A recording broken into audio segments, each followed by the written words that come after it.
দর্শক এই মুহূর্তে যারা আমাদের সাথে যোগ দিচ্ছেন প্রত্যেককে আজকের নিটোল টাটা মাই টিভি সংলাপ অনুষ্ঠানে আমন্ত্রণ জানাচ্ছি আমি জামিল আহমেদ। আমরা আজকে বরাবরের মতো দুজন রাজনৈতিক ব্যক্তিত্বকে আমন্ত্রণ জানিয়েছি আমাদের সাথে আলাপচারিতায় যোগ দেবার জন্য। আবার ঠিক ডান দিকে আছেন বাংলাদেশ আওয়ামী লীগের সাংস্কৃতিক সম্পাদক আমাদের পরিচিত অসীম কুমার উকিল। অসীম দা, আপনাকে স্বাগত জানাচ্ছি। একই সাথে আরও একজন টকশোর পরিচিত মুখ ডক্টর আসাদুজ্জামান রিপন, বাংলাদেশ জাতীয়তাবাদী দল বিএনপির বিশেষ সম্পাদক। রিপন ভাই, আপনাকেও স্বাগত জানাচ্ছি।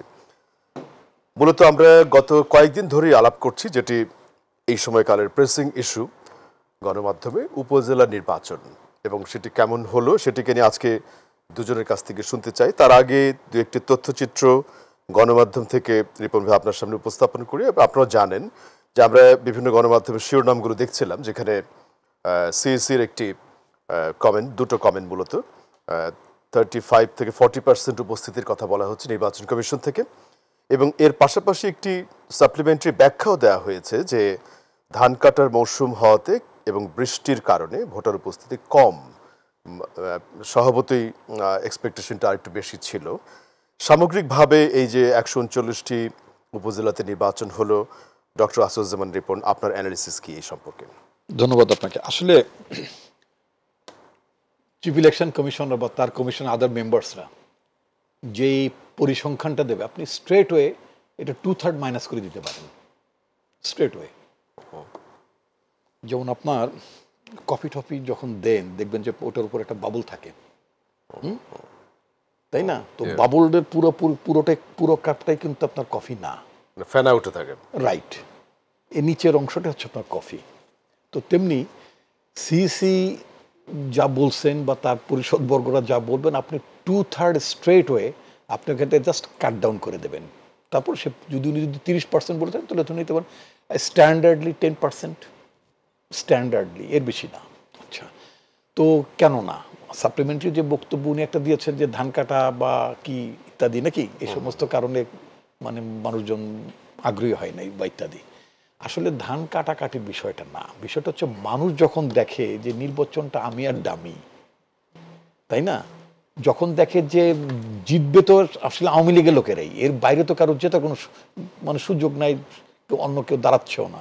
তো ফলে যারা আওয়ামী লীগের ইভেন যারা ভোটার, আমি বলছি কিন্তু আওয়ামী লীগ মানে চলে গেল না, আওয়ামী লীগের যে ভোটাররা তারাও চিন্তা করছেন। আমি আজকে ঠাকুরগাঁর একটা নির্বাচনের মানে বিষয় মানে আমি আপনার দৃষ্টি আকর্ষণ করব। পত্রিকায় দেখলাম যে ওখানে মানে ভোটাররা কমেন্ট করেছেন, ওদের আঞ্চলিক ভাষায় বলছেন, অর্থাৎ যে জিতবে সেও আমার, যে হারবে সেও আমার, যারা ইচ্ছে যারা তারা আমাদেরই তো। সুতরাং এই মানে এইখানে আমার ভোট দিলেই লাভ কি, না দিলে লোকসানটা কি, তার থেকে মরিচ তোলা ভালো, মানে অর্থাৎ খেতে মরিচ তোলার টাইম এখন। উনি মনে করছেন যে আজকে খেতে যদি মরিচ তুলতে পারেন তাহলে ওনার লাভ হবে, বৃষ্টি ঠিষ্টি হলে মরিচের নষ্ট হবে ইত্যাদি ইত্যাদি। তো এই যে প্রথম হচ্ছে, যদি আমি রাজনৈতিকভাবে যদি বলি, যে আপনি জানেন যে আপনার বাংলাদেশের অধিকাংশরা প্রধান বিরোধী দল সহ অধিকাংশ রাজনৈতিক দলগুলো অংশগ্রহণ করেনি। অন দ্য আদার হ্যান্ড সরকারের যে অনুগত যে বিরোধী দলটা, তারাও আপনার এই এতগুলো আসনের মধ্যে তারাও কোনো প্রার্থী দেয়নি। একটা দুটো প্রার্থী হয়তো তাদের থাকতে পারে অথবা নাই, তাই না? তো এইটা একটা প্রতিযোগিতাবিহীন নির্বাচনে মানুষের একটু উৎসাহ ছিল না। তো যেই নির্বাচনটা উৎসাহ ছিল না, উদ্দীপনা ছিল না, বরং এটা বলা যেতে পারে যে আওয়ামী লীগের মধ্যে নিজেদের মধ্যে কতটুকু ড্যামেজ কন্ট্রোল তারা করতে পেরেছে সেটার জন্য আপনি তাদেরকে একটা ধন্যবাদ দিতে পারেন। খুনোখুনি মারামারি কারণ সবই তো নিজেদের মধ্যে, এটা যদি কম হয়ে থাকে বা যদি ব্যাপক গোলযোগ না হয়ে থাকে তাহলে that is a comparatively good sign for them. Otherwise আপনার এটা কোনো ভালো দিক না। আর আমি কনস্ট্রাকটিভলি যে কথাটি বলতে চাই, আপনি অনেক উন্নত দেশে, ইভেন মার্কিন যুক্তরাষ্ট্রের কথাও আপনি জানেন, সেখানে আপনার একটা নির্বাচনে একটা ক্যালেন্ডার থাকে। এই যে আপনি একটা অজুহাত তুললেন যে বৃষ্টির জন্য, খরার জন্য অথবা ধান কাটার মধ্যে আগে থেকে জানার কথা, এটা তো এই সময়টা তো আমাদের দেশে তাই হয়, তাই না? বৃষ্টির সিজন, হ্যাঁ, এই সময়টা আমাদের দেশে তাই হয়। আচ্ছা, তাহলে আমি যদি প্রকৃতপক্ষে ইলেকশন মিন করি, তাহলে একটা সর্বসম্মতভাবে আমরা একটা মানে we could fix A calendar, একটা ইলেকশন ক্যালেন্ডার। আপনি যেহেতু মার্কিন যুক্তরাষ্ট্রের কথা বলেন, আমরা যেমন যখন ভিজিটে গিয়েছি তখন দেখেছি তারা কিন্তু ঘরে বসে অনলাইনেও ভোট কাস্ট করতে পারে। হয়তো প্রাকৃতিক দুর্যোগের কারণে সেটিও সম্ভব করা হতে পারতো, কিন্তু তার আগে একটা কথা হবে যে ওদের সিস্টেমটার প্রতি মানে কনফিডেন্স আছে ওদের দেশের মানুষের, তাই না? right. আমার দেশের সিস্টেমটার প্রতি তো মানুষের কনফিডেন্স নাই।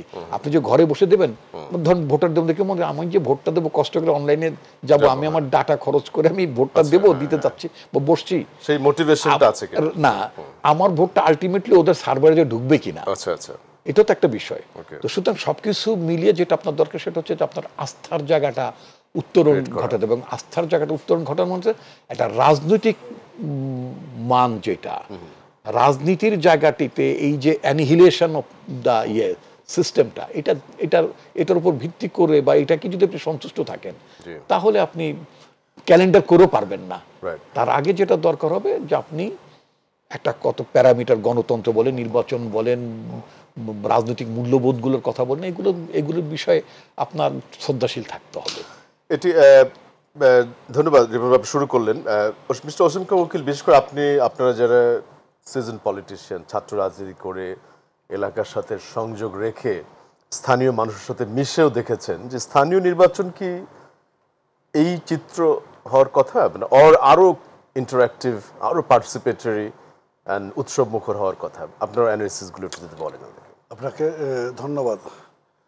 সহ আলোচক বিজ্ঞ ডক্টর আসাদুজ্জামান রিপনকে স্বাগত।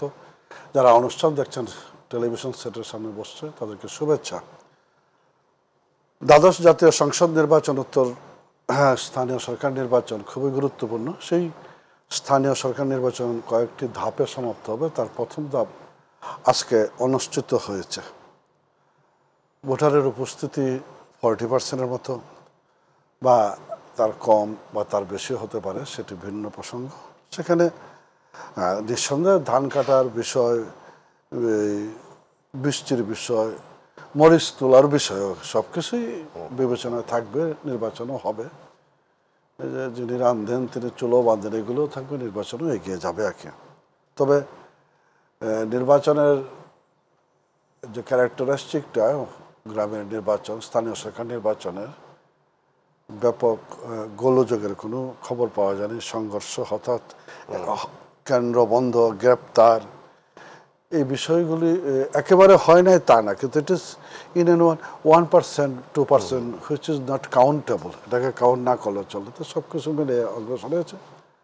আমরা একটা উৎসবমুখর নির্বাচন চেয়েছিলাম, সেটা ভোটারদের উপস্থিতিটা ঠিক উৎসবমুখর নির্বাচন হয়েছে সেটা বলার সুযোগ কম। তারপরেও মানে ধরেন আমরা বিশ্বাস করি যে স্থানীয় সরকারকে শক্তিশালী করতে হবে। স্থানীয় সরকার যত শক্তিশালী হবে, সংসদ তত কার্যকর হবে। একজন সংসদ সদস্য তার যে কাজটা, আইন প্রণয়ন কিংবা জাতীয় ইস্যুতে কথা বলা, সেই জায়গাটাতে অনেক অনেক গুণ বেশি কাজ করতে পারবে যদি স্থানীয় সরকারেরটা শক্তিশালী হয়। এই উপজেলা পরিষদের নির্বাচন অনুষ্ঠিত হচ্ছে, কেবলমাত্র নির্বাচন হলেই তো হবে না। একজন উপজেলা চেয়ারম্যানের তার ক্ষমতার বলয় বৃদ্ধি, তার ফিনান্সিয়াল পাওয়ার বৃদ্ধি, এই জায়গাগুলিতেও আমাদের সবাই কাজ করতে হবে। ঠিক যখন শুরু হয়েছিল, আমরা ডক্টর আসাদুজ্জামান রিপনরা একসাথে মিলে এটা বিরোধিতা করেছিলাম। জাতীয় পার্টি যখন উপজেলা পদ্ধতির প্রবর্তন করে, আমরা একসাথে বিরোধিতা করেছি। এমনকি সংবিধানে ছিল 91 সালে বিএনপি সরকার গঠনের পর এটা সংবিধানে বাতিলই করে দিয়েছে।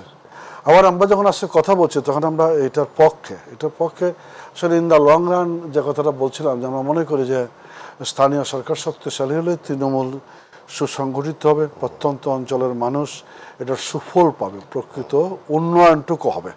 সেই উন্নয়ন কর্মকাণ্ড ত্বরান্বিত করার জন্য উপজেলা পরিষদ, মেয়র, ইউনিয়ন পরিষদ, ইভেন জেলা পরিষদ, এই জায়গাগুলিকে শক্তিশালী করার আমরা পক্ষে। নির্বাচনটা বিএনপি অংশগ্রহণ করেনি। বিএনপি দেশের একটা অন্যতম রাজনৈতিক দল, যে রাজনৈতিক দলটি অংশগ্রহণ করে নাই। অংশগ্রহণ না করার মধ্যে একটি, আমি মনে করি এটা একটি আত্মঘাতী সিদ্ধান্তের সামিল, কিংবা আমি এটাও মনে করি নির্বাচনকে বিতর্কিত করার একটি পদক্ষেপ। আমরা আশা করব সামনের দিনগুলিতে সবাই মিলে নির্বাচনে অংশগ্রহণ করবে। অবশ্যই নির্বাচন পদ্ধতি পাশাপাশি অন্য দলগুলোর প্রতিষ্ঠানগুলোকে দেখতে পাচ্ছি। আচ্ছা, মানে আপনার এই জায়গাটাতে আর একটু স্পষ্ট ভাষায় বলা দরকার আর কি, যে দেশে নিবন্ধিত দলের সংখ্যা নিয়ে আমি আলোচনা করতে পারবো। এই নিবন্ধিত দলের সংখ্যা নিয়ে আলোচনা করলে ওইটাও আসা দরকার আর কি, যে তাদের সমর্থন, জনসমর্থন কতটুকু, তাদের ভোটার কত %, এই আলোচনাগুলি করে এনে যদি আমি 40টা দলের আলোচনা করলে এটা অনেক সিগনিফিক্যান্ট হয়। কিন্তু যে দলের ভোট নাই 1%, যে দলের ভোট বিলো 1%, সেই দলকে আলোচনায় আনা, এমনিতে আলোচনা করা যাবে কিন্তু ভোটের বাজারে এই আলোচনাগুলি করা সিগনিফিক্যান্ট না। 23 সালে যে নির্বাচনটা 24 যে নির্বাচনটা হলো, সেখানে এই যে আপনার নিবন্ধিত রাজনৈতিক দলের মধ্যে যারা অংশগ্রহণ করেছিল তাদের অধিকাংশ জামানতে বাজেয়াপ্ত হয়ে গেছে, তার মানে অবস্থাটা এই জায়গায়। এবং এখানে আমি এই পদ্ধতি আঁকি, নিবন্ধিত রাজনৈতিক দল এদের এই পদ্ধতিগুলি নিয়েও আমাদের রিভিউ করার সুযোগ এসে গেছে, যে এরকম একটা বিষয় নিয়ে আসতে হবে যে মিনিমাম ধরেন 1% জনসমর্থন না থাকলে সেই রাজনৈতিক দলের করার দরকার নেই, না, সেই জায়গাগুলো আসতে হবে। এখন ভাদ্যর মরদ নাই কিল মারার গুসাই হবে, ইট মে নট বি। আবার মানে গ্রামে যাবে না, একটি নির্বাচনের মাঠে থাকবে না, ঢাকা শহরে বসে বড় বড় কথা বলবে, দেশের মানুষ মানে এভাবে জিজ্ঞেস করবো ধান কাটা বলে, এখন আবার কোন ধান কাটা হচ্ছে, এরকম মানুষকে নিয়ে তো রাজনীতি করা যাবে না। বৃষ্টি, ঢাকা শহরে বৃষ্টি হয়েছে দেখে বলতে পারে যে আচ্ছা গ্রামে বোধহয় আজকে বৃষ্টি হচ্ছে। এখন এই যে বিষয়গুলি, এই বিষয়গুলো ঢাকার একেবারে পার্শ্ববর্তী জায়গায় 40 মাইল দূরে আমার বাড়ি, সেখানে ঢাকায় বৃষ্টি হয়েছে কিন্তু গ্রামে বৃষ্টি হয় বৃষ্টি হয় না। দেখো কিছু লোকের ধারণা হইতে পারে ঢাকায় যখন হয়েছে, রাজধানীতে যখন হয়েছে, সারা দেশ জুড়ে আজকে বৃষ্টি হয়েছে, মানে এইরকম চিন্তা ভাবনার মানুষ আছে রাজনৈতিক অঙ্গনে, আছে যারা এগুলি করতেছে। এই হোল সিস্টেমটা নিয়ে আমাদের ভাবার দরকার। ওই যে নির্বাচন, রাজনৈতিক দলগুলোর যে রেজিস্ট্রেশন, সেইগুলি, নির্বাচন পদ্ধতি, প্রক্রিয়া, সব কিছু নিয়ে কথা বলতে হবে। তবে আমি বিশ্বাস করি জাতীয় সংসদ নির্বাচনকে ঘিরে বিএনপির যে স্ট্যান্ড ছিল, যে জাতীয় সংসদ নির্বাচন সরকার গঠন করে, সরকার ভাঙ্গে না, আমরা যেটা বিশ্বাস করি সরকার গঠনের প্রক্রিয়া হলো ভোট, সেই ভোটটা হলো জাতীয় সংসদ নির্বাচনে, সেটা নিয়ে অবশ্যই একটা স্ট্যান্ড থাকবে। কিন্তু একই স্ট্যান্ড আবার স্থানীয় সরকার নির্বাচনের ক্ষেত্রে থাকা উচিত কিনা? উচিত না, আমি মনে করি যেটা উচিত না, কারণ এটা স্থানীয় সরকার, এটা সরকার গঠন বাতিল এটা কোনো কিছু নির্ভর করে না, কেবলমাত্র স্থানীয় উন্নয়নটা নির্ভর করে। এটার পক্ষে যারা বর্জন করেছে তাদের যুক্তি আছে, কিন্তু আমি মনে করি যে এই যুক্তিগুলি একই যুক্তি 7ই জানুয়ারি নির্বাচন এবং আজকের নির্বাচনে দিচ্ছে, ফলে এই নির্বাচনটা দুইটা একই মানে। আমার একটু জানার আগ্রহ আছে যে রিপন ভাই, এই যে আপনাদের জাতীয় নির্বাচনের সেম স্ট্র্যাটেজি লোকাল গভর্নমেন্টের ক্ষেত্রে, এটা কোন ধরনের অ্যানালিসিসের পরে আপনারা সেম স্ট্র্যাটেজি নিয়েছেন? একাডেমিক্যালি যদি অ্যানালাইজ করি তাহলে প্রথমে যেটা বলবো যে স্থানীয় সরকারের যে ধারণাটা, সেটা আমরা কুড নট এস্টাবলিশ ইট। এরশাদের আমলে আমরা খুব কারেক্টলি কিন্তু আমরা মানে ইয়ে করেছি, এটা বিরোধিতা করেছি। এরশাদ সাহেব যেটা উপজেলা মানে প্রশাসনের নামে বা পরিষদের নামে, তিনি একটা পাওয়ারের আরেকটা টায়ার, আরেকটা স্তর উনি নিজের কন্ট্রোলে নিতে চেয়েছিলেন এবং মানুষকে বোঝাতে চেয়েছিলেন, পারপাসফুলি করা হয়েছিল, পারপাসফুলি। এবং এটাও ঠিক যে কনসেপচুয়ালি স্থানীয় সরকার থাকা উচিত এবং শক্তিশালী থাকা উচিত, কিন্তু আনফর্চুনেটলি আমাদের গভর্নমেন্টও যখন পরে ছিল বা আওয়ামী লীগ পালাক্রমে অনেক বছর ধরে মানে ক্ষমতায় আছে, আমরা কোনো সরকারই কিন্তু স্থানীয় সরকারকে সেইভাবে আমরা এম্পাওয়ার্ড করি নাই। এটা কিন্তু সত্য, কোনো সরকারই স্থানীয় পর্যায়ে উপজেলা পরিষদে নিজের বাজেট তৈরি করা, নিজের উন্নয়ন নিজেরা তৈরি করবে। স্থানীয় নির্বাচন যে আপনারা বয়কট করলেন, সেটির পক্ষে যুক্তি কি ছিল? একটা হচ্ছে যে আমি যেটা বলি যে স্থানীয়, মানে এটা ওইভাবে একটা হচ্ছে স্থানীয় সরকার বলে যেটা যে প্রতিষ্ঠানটা আছে, এটা এক্সিস্টেন্সটা আপনার সিগনিফিকেন্ট কার্যকর না। নাম্বার 2, ওই যে এরশাদ সাহেবের আমলে যে আরেকটা ক্ষমতা টায়ার হিসাবে এরশাদ সাহেব যেটাকে ব্যবহার করতে চেয়েছিলেন, এখনো সেভাবেই একই জিনিস, যেহেতু অবস্থার উন্নতি ঘটেনি, একই জিনিস। আর দ্বিতীয়ত হচ্ছে যে এই নির্বাচনের যে লাভটা কি, যেই নির্বাচনটা আপনার ফলাফল জনগণ ভোট দিয়ে ফলাফলটা ডিটারমাইন করতে পারবে না। জনগণের ভোটটা যদি কাউন্ট হতো, তাহলে সেই ফলাফলটা যদি আপনার মানে চিফ ইলেকশন কমিশন যদি সেই ইলেকশন, অর্থাৎ মানে আমি চিফ ইলেকশন ব্যক্তিকে বলছি না, অ্যাজ হোল ইলেকশন কমিশন যদি একটা ইন্ডিপেন্ডেন্ট ইলেকশন করাবার মতো যদি অ্যাবিলিটি থাকতো, তার মাঠ প্রশাসনের যে অবস্থা, তার দারোগা পুলিশের যে অবস্থা, আপনি কি বহু ভাইরাল দেখেন না? দলের কিন্তু অনেকেই স্বতন্ত্রভাবে দাঁড়িয়ে আগ্রহ প্রকাশ করছে। আচ্ছা, এখানে আপনাকে একটু বলে রাখা ভালো, মানে ইয়াজ আমরা এই মিনওয়াইল আমরা অ্যারাউন্ড 141 আমরা আমাদের এক্সপালশনের মানে মেম্বার মতো 141 এরকম আমরা করেছি নিঃসন্দেহে। এবং যেহেতু তারা পার্টির প্রাইমারি মেম্বারও, এর মধ্যে অধিকাংশ 141 জনের মধ্যে যদি আপনি দেখবেন মোর দেন 100 পদধারী না, পদধারী না। না, তারা হয়তো আগের কমিটিতে ছিলেন, কেউ আগের কমিটির মানে নতুন মানে কারেন্ট কমিটিতে তারা অনেকে কোনো নেতৃস্থানীয় জায়গায় ছিলেন না। আচ্ছা, না থাকুক, কিন্তু তাদের তো পার্টির প্রাইমারি মেম্বারশিপ তো আছে। যেহেতু তারা পার্টির ডিসিশনের বাইরে তারা নির্বাচনে অংশ নেওয়ার আগ্রহ প্রকাশ করেছেন বা জড়িত হয়ে গিয়েছেন, সেখানে দলের সিদ্ধান্ত শৃঙ্খলা ভঙ্গের ব্যাপার ছিল। সো দ্যাট আমরা মানে তাদের বিরুদ্ধে আমরা পিউনিটিভ মেজার নিয়েছি। কারণ আমরা নিশ্চিত যে এই নির্বাচনের যাওয়া জয়ের মধ্য দিয়ে নির্বাচনের যাওয়া জয়ের মধ্য দিয়ে এইখানে আলটিমেটলি যারা গিয়েছেন, আপনার নিজেরে পরখ করে দেখবেন যে এদের মধ্যে কয়জন আপনার পাশ করে আসে না। কারণ এখানে তো দল তো নাই। কালকে পত্রিকা রিপোর্টে ছিল যে যাদেরকে পার্টি এক্সপেল্ড করেছে তারা দলের লোক পাশে পাচ্ছে না। তো দলের লোক যদি পাশে না, আমি যদি একটু একটা কম্পারেটিভ অ্যানালিসিস দেখাই যে আপনার দলের, আপনি যেটা বললেন যে একটা মেজার নেওয়া হয়েছে, তাদেরকে সাসপেন্ড করা হয়েছে, একই সাথে কিন্তু আওয়ামী লীগের পক্ষ থেকে বলা হয়েছিল যে সংসদ সদস্যদের আত্মীয়স্বজন যারা নির্বাচনে আসবে তাদের বিরুদ্ধে কিন্তু এরকম ড্রাস্টিক অ্যাকশন নেওয়া হয়নি। Because they are ruling party. Okay, because they are ruling party, তাদের স্টেকটা অনেক বেশি। আচ্ছা, এইখানে তাদের এমপি আছে, এখানে তাদের মিনিস্টার আছে, আর 15 বছর পাওয়ারে, তো মোর দেন 15 ইয়ার্স তারা পাওয়ারে। এই পাওয়ারে থাকার কারণে তাদের অনেক কমপ্লেক্সিটিস, অনেক কিছু মানে আপনার মানে বেড়েছে। এটাকে নিয়ে আমি একটা কথা বলবো। আমি মনে করি যে আওয়ামী লীগ, শেখ হাসিনা নিঃসন্দেহে 21 বছর পরে তিনি তার দলটাকে ক্ষমতায় নিয়ে আসতে পেরেছিলেন 96 সালে। কিন্তু পারপেচুয়ালি, আমি খুব গঠনমূলকভাবে, আমি একেবারে সমালোচনার স্বার্থে বলছি না, কিন্তু এই 15 বছরে একটানা ক্ষমতা থাকার মধ্য দিয়ে যেভাবে গণতন্ত্র অবমূল্যায়িত হয়েছে, নির্বাচন ব্যবস্থা যেভাবে আপনার মানে ধ্বংস হয়ে পড়েছে, যেভাবে আপনার মানে রাজনীতির প্রতিহিংসার জায়গাটায় স্থান পেয়েছে, এবং আপনার মানে বিরোধী দলকে একেবারেই আপনার মানে গণ্য করারই কোনো অবস্থার মধ্যে তারা চিন্তা করেন না, প্রতিনিয়ত তুচ্ছ তাচ্ছিল্য করেন। বিরোধী দল তো থাকতো বিদেশে। আমি যেটা দুশ্চিন্তাগ্রস্ত সেটা হচ্ছে যে আওয়ামী লীগ 15 বছরের তার শাসনামলের মধ্যে দিয়ে আওয়ামী লীগ নিজেদেরকে যেই জায়গাটিতে নিয়ে গেছে, এবং এই উপজেলা নির্বাচন 7ই জানুয়ারির যে নির্বাচনটা হলো জাতীয় নির্বাচন, এর মধ্য দিয়ে তাদের দলের একেবারে তৃণমূল পর্যায়ে বিভেদ, কোন্দল, হানাহানি, মারামারি, হিংসা, বিদ্বেষ, মানে এত নেতিবাচক পর্যায়ে পৌঁছেছে।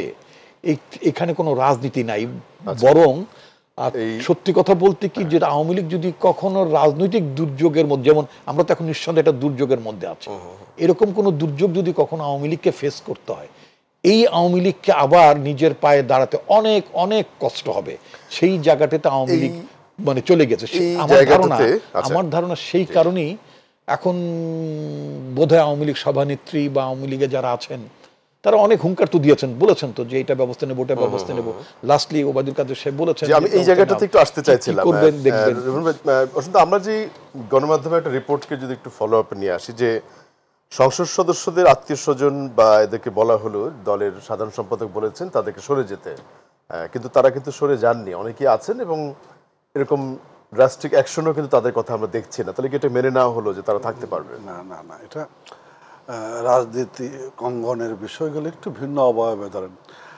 ধরেন গত পার্লামেন্টের 350 এমপি, 300 এমপির অন্তত 25% এমপি দ্বাদশ জাতীয় সংসদে মনোনয়ন পায়নি। বা গত ক্যাবিনেটের এরকম 25% মেম্বার মনোনয়ন পায় নাই। এটা কিন্তু একটা সেটা পানিশমেন্টই বলেন বা এরকম একটা কিছু, যে তাদের পারফরমেন্স শুধু তা না। আজকে যারা আমার কথাটা শুনে নাই, সে যদি দলের কোনো পর্যায়ে থাকে আগে, আগামীতে সে ড্রপ করতে পারে। আজকে যে এমপি মন্ত্রী আমার কথাটা শুনে নাই, সে আগামীতে ক্যাবিনেট থেকে ড্রপ করতে পারে, কারণে এটা ইমপ্যাক্ট পরে আসতে পারে। এটা রাজনীতিটা এইভাবেই হয় আর কি। মানে আপনি আমাকে একটা ঘুষি মারলে আমি এখনই আপনাকে ঘুষিটা মারবো না, এটা আমি তো মাস্টার না, না আমি পলিটিশিয়ান, আমি অপেক্ষা করবো, যখন সুযোগ পাবো তখন আমি আপনাকে ধরবো। এটা রুলিং পার্টির সুযোগটা একটু বেশি, এটা ঠিক, কিন্তু সব রাজনীতি বিজ্ঞান তো তাই বলে। মানে আপনিও রাস্তার মধ্যে দাঁড়ায় ঝগড়াটা করবেন না। বা আমাদেরই স্টুডিওতে যারা রাজনীতিবিদরা এসেছেন, কথা বলেছেন, তারা কেউ কেউ বলেছেন যে রাজনীতি করবার যেহেতু অধিকার আছে, নির্বাচন করবার অধিকার থাকবে না কেন? তারা ডিবেট তুলেছেন এটা নিয়ে। এই কথাগুলি কেন আসে? আসে যখন যোগ্য যোগ্যতার ফারাকটা অনেক বেশি হয়ে যায়। আচ্ছা, মানে আমি আওয়ামী লীগ করছি, আমার সন্তানেরা যদি আওয়ামী লীগ না করে তা আপনি তো কইবেন যে ভাই কি রাজনীতি করেন, ঘরটাই ঠিক রাখতে পারেন না। আমার সন্তান তো এই দলটাই করবে, দলটা করবে, সে ইলেকশন করতে পারবে না, পারবে, সেটা আপত্তি নেই। কিন্তু যখন দেখা যাচ্ছে যে সে যোগ্য নয়, আমি বাপ, তার ক্ষমতার বলয় তাকে কাজে লাগিয়ে তাকে সামনে আনার চেষ্টা করছে, তখন মানুষ এটা প্রতিবাদ। কিন্তু আপনাদের পার্টিতে কিন্তু জেনারেল স্টেটমেন্টই বলা হচ্ছে তাদেরকে সরে যেতে। হ্যাঁ, সেটা প্রথম তো এটা। দ্বিতীয় যে কারণটি হয় আর কি, যে এটা মাল্টিকাস অর্গানাইজেশন সবাই আশা করছি আর কি না, জেলা কমিটির সভাপতি, সাধারণ সম্পাদক এমন পদেও আছে, গণমাধ্যমে আসছে, উপজেলার সভাপতি এরকমও কিন্তু আছে যে ইলেকশন করছে। এক্স্যাক্টলি, তার মানে তারা কিন্তু পার্টিতে যোগ্যতার বিচারে পদও পেয়েছেন। হ্যাঁ, পেয়েছে, কিন্তু ইলেকশন করতে পারবে আমরা যে জায়গাটা না ইলেকশন করতে পারবে না তা না, আমরা বলছি যে জায়গাটাতে বিরত থাকতে, সবাইকে সুযোগ দিতে। এখন উপজেলা আওয়ামী লীগের মূলত পত্র দুইটা, প্রেসিডেন্ট আর সেক্রেটারি, উপজেলা সংগঠন কমিটি 61 বা 71 সদস্য বিশিষ্ট আছে, সেই দুইজন থেকে উপজেলা চেয়ারম্যান হবে, সেই দুইজন থেকে এমপি হবে, সবকিছু আমাদের দখলে মানে নিয়ন্ত্রণে থাকবে। এটা তো হয় না, আরো লোকজন আছে এবং যোগ্য ব্যক্তিরা আছে, তাদেরকে প্রোভাইড করা, সেই দৃষ্টিকোণ থেকে একটা ডিরেকশন ছিল এটা। এবং সেই ডিরেকশনটার প্রতি খুব স্বাভাবিকভাবে আমরা ধরে নিয়েছি যে সম্মান সবাই শ্রদ্ধা করবে। হয়তো অনেকে মানে নাই, এই জায়গাগুলি হয়েছে, কিন্তু ভবিষ্যতে জায়গাগুলি আমরা আরো অনেক দূর এগিয়ে নিয়ে যেতে চাই। এখানে আমাদের ডক্টর আসাদুজ্জামান রিপন এটার হোল সিস্টেমটা নিয়ে কথা বলছিলেন। মানে এরশাদ যখন জাতীয় পার্টি যখন চালু করে, তখন আর ডিস্ট্রিক্ট লেভেলে হাইকোর্ট পর্যন্ত নিয়ে চলে গেছিল কাম। মানে সেই কি ব্যাপার, কত কিছু হচ্ছে আর কি হচ্ছে না হচ্ছে অনেকের মাথাতে ঢুকছে না, সকালে উঠে শুনে এক একটা কি। এই জায়গাগুলি পরিবর্তনে শুরু হয়েছে, একমাত্র উপজেলার চেয়ারম্যান হয়েছে, কোনো ক্ষমতা ছিল না, পর্যায়ক্রমে অটোনমি ছিল না, উপজেলা কিছুই ছিল না, বসারে জায়গা ছিল না। আমরা একটু বাকি আলাপগুলো একটা বিরতির পরে এসে করতে চাই, এবং দর্শক যারা আমাদের সাথে আছেন আশা করি বাকি অনুষ্ঠানে আমাদের সাথেই থাকবেন।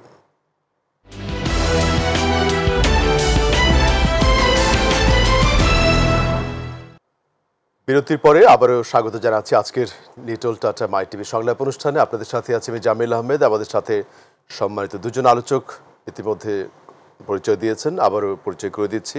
অসীমিকা মরুকির, বাংলাদেশ আওয়ামী লীগের সাংস্কৃতিক সম্পাদক, এবং ডক্টর আসাদুজ্জামান রিপন, বিএনপির বিশেষ সম্পাদক। আমরা যেহেতু কিছুটা আলাপ করেছি অসীমদা, মূলত এক ধরনের লোকাল গভর্নমেন্ট সিস্টেম নিয়ে আপনি কথা বলেছেন। তারপরে মানে আমাদের এই অভিজ্ঞতাটুকু তো হয়েছে, এমপি দায়িত্ব পালন করতে থেকে 5টা বছর দেখেছি আর কি না। অবশ্যই জায়গাগুলোকে ভাবা দরকার। মানে লোকাল গভর্নমেন্ট শক্তিশালী করার ক্ষেত্রে নিঃসন্দেহে এমপিদের ঐক্যবদ্ধ হতে হবে, একমত হতে হবে, পার্লামেন্টে এই ব্যাপারে আলাপ আলোচনা করে সিদ্ধান্ত নিতে হবে। তবে আমি এটা বিশ্বাস করি যে মানে এমপিদেরকে নিয়েও যে কিছু বিতর্ক আসছে আর কি, এমপিদের মান মর্যাদা নিয়ে অনেকে কোয়েশ্চন করে, অঙ্গুলি হেলন করে আর কি, সেই কারণগুলি হলো এরকম। সব ব্যাপারেই এমপিদের যে হস্তক্ষেপ বা কথা বলতে হবে বা সিদ্ধান্ত দিতে হবে। যদিও মানে নির্বাচনী এলাকায়, আমার একটা উপজেলা নির্বাচনী এলাকায় এমপি হিসেবে আমি একটি কমিটির সভাপতি, সেটা স্বাস্থ্য কমিটি, আর অন্যান্য সমস্ত কমিটির আমি উপদেষ্টা, এমপি উপদেষ্টা। ফলে মানে নীতি নির্ধারকরা স্বাস্থ্য ব্যবস্থার প্রতি সর্বাধিক গুরুত্ব দিয়ে কিন্তু এই সিদ্ধান্তটা নিয়েছে। আবার সব কিছুতে হস্তক্ষেপ করবে সেটা চাইছে না, অ্যাডভাইস দেবে।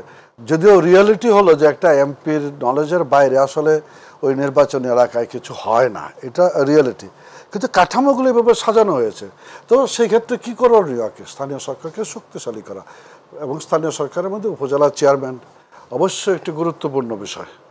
সেখানে উপজেলা চেয়ারম্যানের পাওয়ারটা বাড়ানো দরকার। জুতা সেলাই থেকে চণ্ডীপাঠ কোনো মতে একটা এমপির কাজ হতে পারে না। সেখানে যেমনভাবে আইন প্রণয়নের বিষয়টা থাকবে, এবং জাতীয় ইস্যুগুলি নিয়ে সংসদ সদস্যরা কথা বলবে। বাকি সমস্ত বিষয় টিআর কাবিকা, শিক্ষা প্রতিষ্ঠানে মনোনয়ন। কিন্তু প্র্যাকটিক্যালি লোকাল গভর্নমেন্ট তো এখনো এমপি সাহেবের অনেকটা ডিকটেশনই চলে না। ডিকটেশনে না, কথাটা হয়তো অন্যভাবে বলা যায়। শ্রদ্ধা ডক্টর আসাদুজ্জামান রিপন, আমার ডিকটেশনের, এমপির ডিকটেশনের জায়গাটা কোথায়? একটা ধরেন এই উন্নয়নের একটা বড় খাত হলো সড়ক এলজিডির, এটা 25 কোটি টাকা 5 বছরের জন্য বরাদ্দ দিয়ে দিচ্ছে। Okay. এমপির কাছ থেকে একটা কাজ, শুধু কোন কোন রাস্তাটা করবে আমি অগ্রাধিকার দেব, সেটা সিলেক্ট করে দেব। বাকিটা লোকাল গভর্নমেন্ট তার পদ্ধতিতে টেন্ডারে যাবে, লয়েস বিডারকে দিবে, সবকিছু করবে। সেখানে এমপির হস্তক্ষেপ করার কোনো সুযোগ নাই। অনৈতিক বা অবৈধ হস্তক্ষেপ সেই কথা তো আলাদা। আচ্ছা, আমি আমি আমি যে ধরেন আমি শীতে যে কম্বলটা পাচ্ছি, এরকম একটা কম্বলের কোটা কিন্তু ইউনিয়ন পরিষদের চেয়ারম্যান পাচ্ছে, উপজেলা পরিষদের চেয়ারম্যানও কিন্তু পাচ্ছে। আচ্ছা, শুধু এমপি পাচ্ছে তা না, ওনারও একটা কোটা আছে। হয়তো আমাকে 10টা দিচ্ছে, ওনাদেরকে 5টা দিচ্ছে, কিন্তু দিচ্ছে। সেই জায়গাটা আমাদের এলাকাগুলিতে আপনার কল, পানীয় সুপেয় পানির জন্য কলের বরাদ্দ আছে আর কি। সেখানে আমাকে হয়তো 100টা কল দিচ্ছে, কিন্তু উপজেলা চেয়ারম্যানকেও 50টা দিচ্ছে, ইউনিয়ন পরিষদের চেয়ারম্যানকেও 15টা দিচ্ছে। এরকম প্রতিটি ক্ষেত্রে এই ডিস্ট্রিবিউশনটা আছে। এমপির তো স্পেশাল বললে কিছু নেই এখানে। এমপি স্পেশালি একটা অন্য জায়গার থেকে একটা অন্য কিছু করে নিছে, সেই কথা তো আলাদা। কিন্তু রুটিন ওয়ার্কের মধ্যে এমপির জন্য একটা 5 লক্ষ টাকার একটা ফান্ড আছে, বরাদ্দ, বছরে 5 লক্ষ টাকা। এটা একটা এমপি যে কেউ দিতে পারে। এটা 5,000 10,000 টাকা করে এলাকার গরিব মানুষকে, গরিব কর্মীদেরকে, একটা হকারকে, একটা অফিসের পিয়নকে, এই জায়গাগুলো এইটুকু একটা বরাদ্দ আছে। মানে মানুষের ভ্রান্ত ধারণাটা কি, যে আমার এমপির যে গাড়ি আছে, গাড়ির ড্রাইভারটাও সরকার কর্তৃক অ্যাপয়েন্টেড, বেতন দিচ্ছে সরকার, এরকম একটা মানুষের ধারণা আছে। একটা গাড়িও সরকার কিনে দিচ্ছে, গাড়ি সরকার কিনে দিচ্ছে না। এমপি হিসেবে ট্যাক্স পেয়ার একটা অ্যাডভান্টেজ আছে, কিন্তু এটা কিন্তু ব্যক্তিগতভাবে এমপি কিনছে, যে ড্রাইভারটা ব্যক্তিগতভাবে, ড্রাইভার ফুয়েল তার নিজস্ব। হ্যাঁ, এটা এমপি নিজস্ব। সেই ক্ষেত্রে যখন সংসদ চলে, সংসদ চলাকালীন সময় নির্বাচনী এলাকা থেকে সংসদ ভবন পর্যন্ত যাওয়া আসার জন্য একজন সংসদ সদস্যের জন্য একটা বরাদ্দ আছে, তেল খরচ। এটা এখানে সুযোগ সুবিধা আছে, এখানে অফিস আছে, বাসা আছে, সেটা ভিন্ন। কিন্তু এর বাইরে একটা এমপি, একজন এমপি এত কিছু কিভাবে করে, সেটা বাইরে ব্যক্তিগত ক্ষমতা দেওয়া, নিজের ফান্ড থেকে বা নিজের সোর্স থেকে বা নিজের ব্যবসা থেকে করে, সেটা আলাদা। কিন্তু ওভারঅল যে ডিস্ট্রিবিউশনটা, সেখানে এমপি, উপজেলা চেয়ারম্যান, পৌরসভার মেয়র এবং ইউনিয়ন পরিষদের চেয়ারম্যানের মধ্যে আকাশ পাতাল কোনো তফাৎ নেই। কারো অসন্তোষ, বরঞ্চ আমার টিআর কাবিকা আমি দিচ্ছি, এটা আমার একটা ডিস্ট্রিবিউশনটা করতে পারতেছে, আমি দলের মাধ্যমে করছি। কিন্তু ভাতা, একটা বিধবা ভাতা বা বয়স্ক ভাতা, আমি চাইলাম যে আমার একটা পরিচিত মানুষ আমার কাছে আসছে, তো একটা ভাতার কার্ড চাচ্ছে, আমার কাছে কিন্তু কোনো কার্ড নেই। আমার ওই ইউনিয়নের চেয়ারম্যানকে বলতে হয়, ভাই আমি লোকটাকে পাঠালাম, একটা বয়স্ক ভাতার একটা কার্ড দিও। এবং সে যদি দয়া করিয়া বা সম্মান দেয় তাহলে পাইলাম, না দিলে পেলাম না।